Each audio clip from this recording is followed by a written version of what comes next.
দেখেন বন্ধুরা, কি ভাবতেছেন? এই লোকটা এই লাশটিকে কি উপরে উঠাচ্ছে? এই লোকটা কি এই লাশটিকে উপরে ওঠানোর জন্য এমন করতেছে?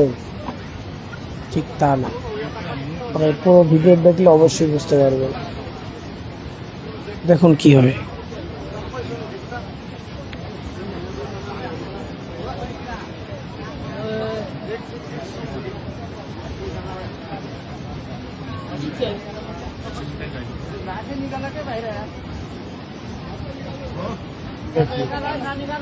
কি ঘটে দেখুন আপনারা।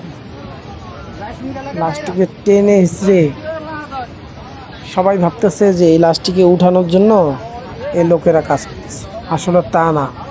এর কানের মধ্যে স্বর্ণের কিছু জিনিস ছিল, সেই জিনিসগুলা ওরা উঠায় কান থেকে ছিঁড়ে ছিঁড়ে এই জিনিসগুলো নিতেছে।